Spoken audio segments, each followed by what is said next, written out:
Fini les rendez-vous romantiques ou les restaurants entre amis. Depuis le 15 mars, les restaurants, bars et boîtes de nuit ont dû fermer leurs portes à cause du coronavirus.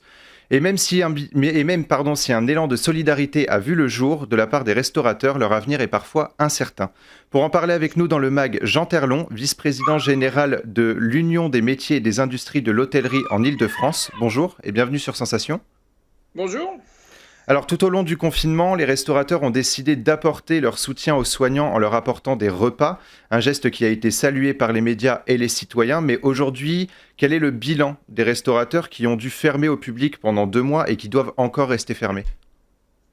Le bilan, il est simple, hein, zéro recette et zéro recette, donc zéro fonctionnement du restaurant, mais avec des charges, des loyers, des salaires à payer, même s'il y a effectivement les aides qui sont là pour chômage partiel.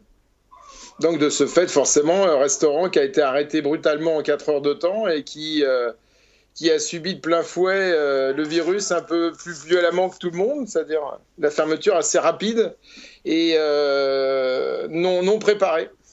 Quelles sont les inquiétudes aujourd'hui pour ces restaurateurs ?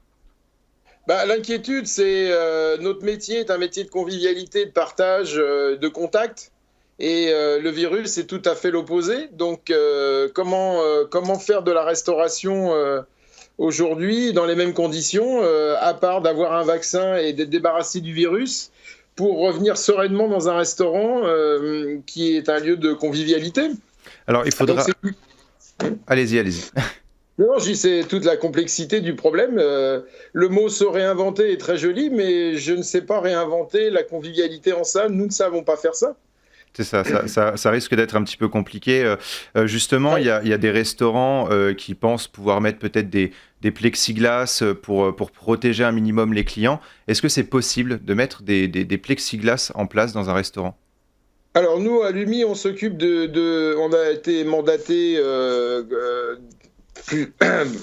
syndicalement pour mettre en place un protocole acceptable par le gouvernement qui leur donne envie de nous laisser rouvrir.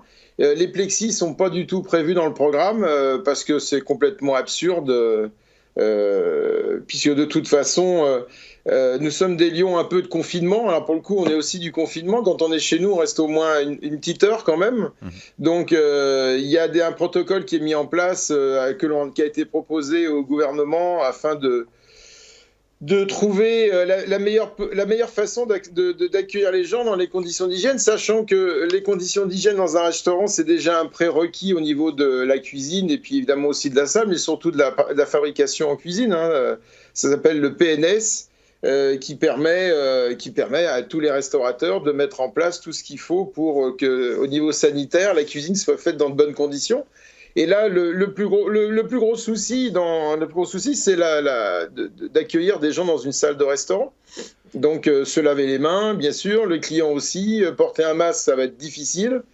Mais on est en contact direct et à moins d'un mètre du client. Donc, forcément, c'est ça qui est très compliqué à mettre en place. Est-ce que vous avez déjà, vous l'aviez dit, il y a une idée de protocole un petit peu à suivre. Quelles seraient ces idées, justement, pour permettre la sécurité des clients et des employés dans les restaurants ?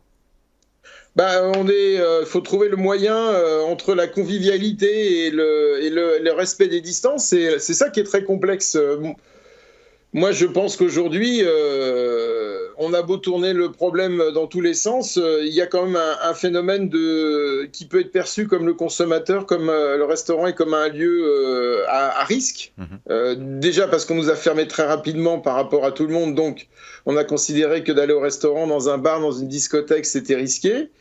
On va être les derniers à ouvrir. On va peut-être même en Île-de-France être sûrement encore les derniers des derniers, c'est possible, tant qu'on sera en zone rouge. Oui. Donc plus on attend, plus on est susceptible d'être considéré comme à haut risque d'aller au restaurant. Donc en salle, évidemment, le port du masque pour les serveurs ou la prise de commande, oui, bien sûr.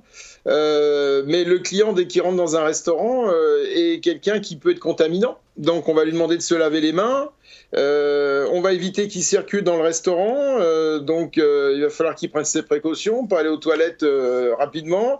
Il faut éviter que les gens se croisent. Et puis surtout, on va nous interdire sûrement un nombre excessif de clients dans le restaurant, c'est-à-dire on ne va pas pouvoir utiliser la superficie totale du restaurant, puisqu'il va falloir laisser les gens à 1 mètre, 1 mètre 50 de distance.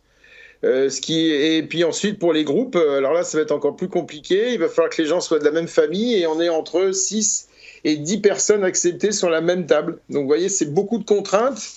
Donc un avenir qui est pas radieux par rapport à déjà le confinement qui nous met dans des situations de trésorerie épouvantables, où il y a dans les meilleurs cas 20%, dans les pires des cas 40% de restaurateurs qui vont pas pouvoir jamais réouvrir leur restaurant faute de moyens. Alors justement, le 24 avril dernier, Emmanuel Macron et plusieurs ministres se sont entretenus avec, entre autres, les professionnels de l'hôtellerie.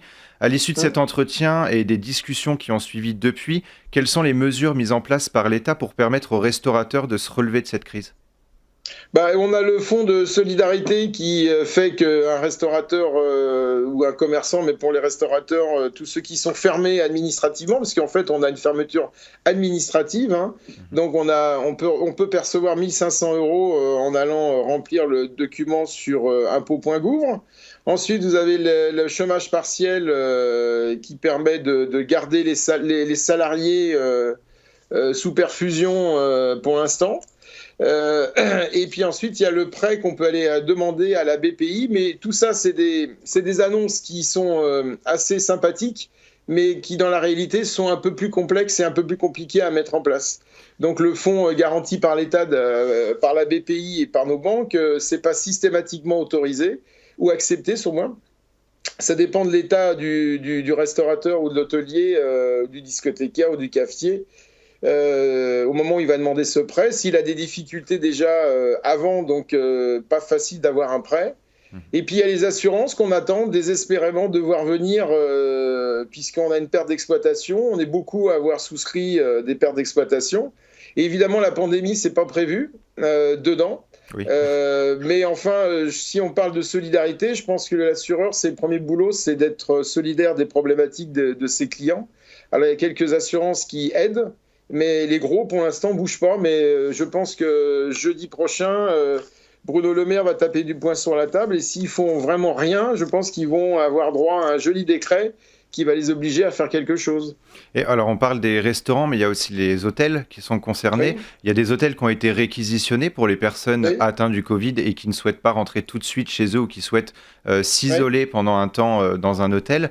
Après, il y a d'autres hôtels qui ne fonctionnent plus pour le moment par manque justement de personnes qui y viennent. Voilà.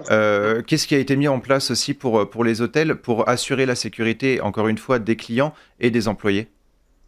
Les hôtels n'ont pas eu droit, ne sont pas fermés, n'ont pas été interdits d'exercer.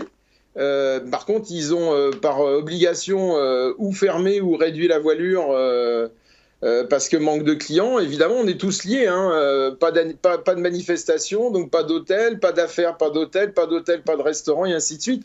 On est une chaîne qui part de la fourche à la fourchette en passant par les nuitées.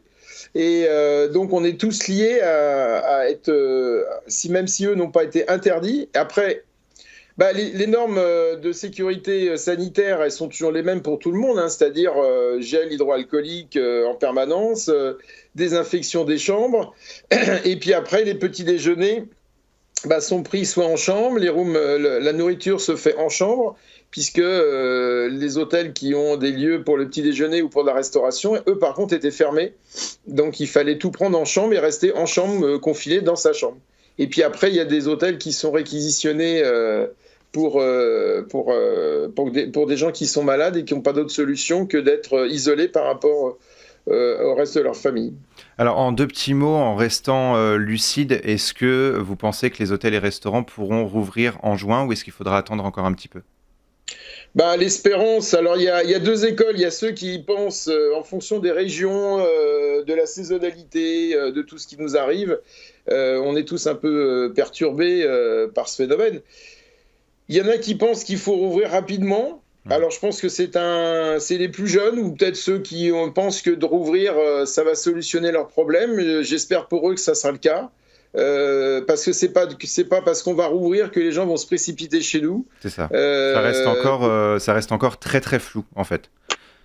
Tout est flou, voilà, c'est Ouais. ça. On est dans une situation inconnue, dans une situation que l'on n'a jamais vécue, dans laquelle on a été tous ensemble dans le même bateau de la fermeture. Les rouvertures vont se faire, par exemple, c'est vrai qu'en Île-de-France et Paris, qui n'est pas enfin, au moins l'Île-de-France, au moins, on n'est pas au bord de mer, on n'est pas à la montagne, donc. Je vais devoir vous couper, Monsieur Terlon. Je suis désolé, on doit rendre l'antenne.